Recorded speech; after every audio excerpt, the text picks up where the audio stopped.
Hi, we're going to look at a couple of half-life questions. These are from topic 6, radioactivity. We're going to look at a couple that use a graph to help find the half-life, and then another couple that will just look at using some values that you're given.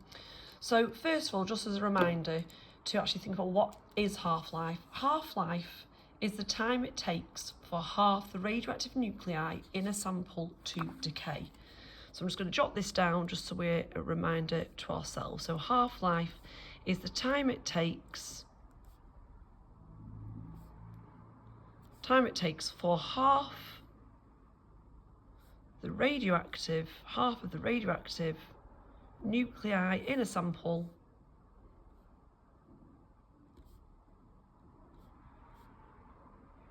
to decay. Okay, so the time it takes for half of the radioactive nuclei in a sample to decay.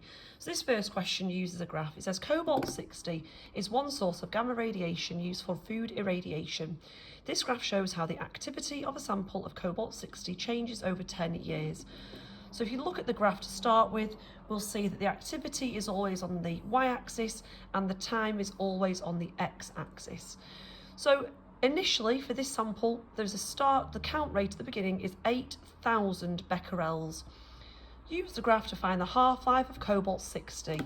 So whatever number you start with here, to find the half-life, you would go to half of that value. In this case, we would go down to 4,000. And when it hits 4,000, I'm going to draw a line across. And where it intersects and it hits that line, that is the half-life. So I'm going to go across at 4,000. On your exam, I would advise actually doing this. I would write on the paper, just because then it shows the examiner exactly what you are doing and that you know what you are doing. So I would call that one there coming out here at 5.4 years. So the answer for the first question there, the half-life of cobalt-60 is 5.4 years. Some of these half-life graphs will start with a percentage instead, so that might have been 100% here, and you would obviously go down to find 50%. It doesn't really matter what your start point is, as long as you always go to half of that. The cobalt-60 has to be replaced when its activity has fallen below 1,000 becquerels. Estimate how long it takes for the activity to fall from 8,000 becquerels to 1,000 becquerels. So the way that I would do this, you could use the graph, in fact, you'd struggle because the line finishes before there. So I'll tell you what you would do. Easiest way to think about this and to set this out, I would write down 8,000, that's the start count. After one half-life, you'd have 4,000 remaining. After a second half-life, there'd be 2,000 becquerels. And after a third half-life, that's 1,000 becquerels. So 1, 2, 3 half-lives. Each half-life is 5.4 years. 5.4 multiplied by 3 is 16.2. Okay. If we look at another example then, again we'll use a graph for this one. This one has this graph, so I'll just move that out of the way. Iodine-131 is a radioactive isotope of iodine. Remember, lads and ladies, an isotope is an atom of the same element that has the same proton number but a different number of neutrons. So an isotope, same proton number, but a different neutron number. Just something that does commonly come up. Okay, so an isotope is the same proton number, but a different number of neutrons. The graph shows how the activity of a sample of iodine-131 decreases with time. So again, if you look at this one starts with a count rate of 160 becquerels. The first question asks you to use the graph to calculate the half-life of iodine-131. So just like we did in the first graph, you go to half of 160, so that's going to be 80, where your line hits the curve, drop down, and you'll see that this one is 8 days. So reading the time frame off the scale there, off the axis, sorry. So for question part 1 there, it's 8 days. Similar to your other question, it then says, another sample of iodine-131 has an activity of 800 becquerels. Calculate how long it will take before its activity decreases to 200 becquerels. So again, the version that I do, I would write down that 800 decays one half-life into 400 becquerels. After a second half-life, it's now 200 becquerels. So if each half-life is 8 days, this took 2 lots of 8 days, 2 lots, 2 half-lives, 16 days. You might have a more sophisticated way to do this, but this for me is foolproof because I know that I'm showing exactly how I've gone from 800 becquerels to 200. I know exactly how many half-lives it took, and I can work out the total. Okay, another version with a graph, and this one looks quite complicated because it shows 2 lines on the same axis. Some of the text here is missing, unfortunately, but I think we can work out what it should say. So we're talking here about a sample of something containing, so a sample of rock containing potassium 40.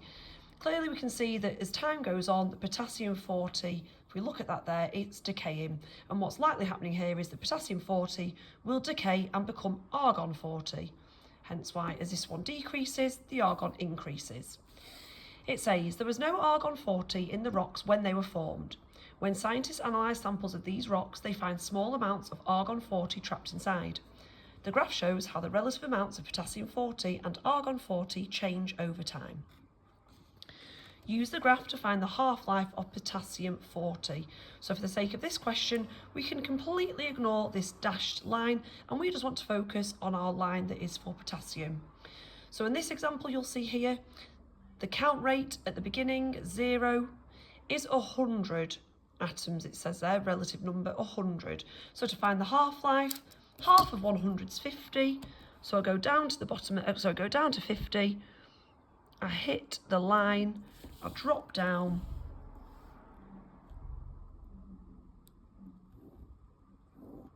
And that, to me, is coming out at about 1,500.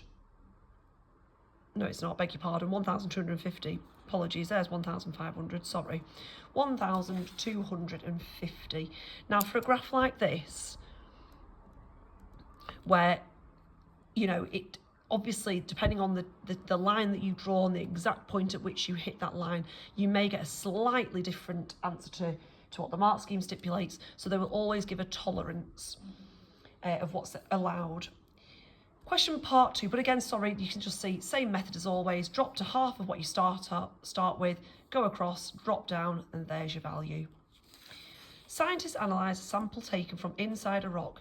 They find that there is exactly 3 times as much argon 40 as there is potassium 40. Use the graph to find the age of the rock. So, as we know, in this situation, it says that there's 3 times more argon than there is potassium, exactly 3 times in fact. So to me that tells me that there's going to be 75% argon, 25% potassium. So it's asking for this now, at what point is there only 25 atoms remaining of potassium? Well, 25, if we work out how many half-lives that is, we started with a relative number of atoms of 100, that decreases to 50, that's 1 half-life, and another half-life takes it to 25. That took 2 half-lives in total. If each half-life is 1,250, do 1,250 multiplied by 2, and we're going to get 2,500. Okay, that was quite tricky because you had to first of all work out this, you know, the 3 argon to the 1 potassium and work that out. But once you've done that, quite straightforwardly asking you at what point will there be 25% of the potassium 40 remaining. And then what I would like to show you is an example of a half-life question that doesn't have a graph. So if I just show you this one at the top here, but again the principle is the same as to how you calculate this. An isotope of technetium, technetium-99, has a half-life of 6 hours. A hospital has a sample which contains 40 milligrams of technetium-99. Calculate how much technetium-99 will be in this sample after 12 hours. So you might be able to do this without having to do any workings out. You might be able to recognise how many half-lives that took and go straight from there. But as always, for me personally, I'm going to show my workings out. So I've started with a sample containing 40 milligrams. It tells us, it's asking how much will there be after 12 hours. Well, each half-life is 6 hours, so clearly that is 2 half-lives. So how many remain after 2 half-lives? So after the first half-life, there is 20 milligrams. After the second half-life, there are 10 milligrams remaining. So same principle as previously, no graph, but still a question to work out the half-life of something, or in fact, the amount of substance remaining. I hope that was useful. Thank you ever so much. Bye-bye.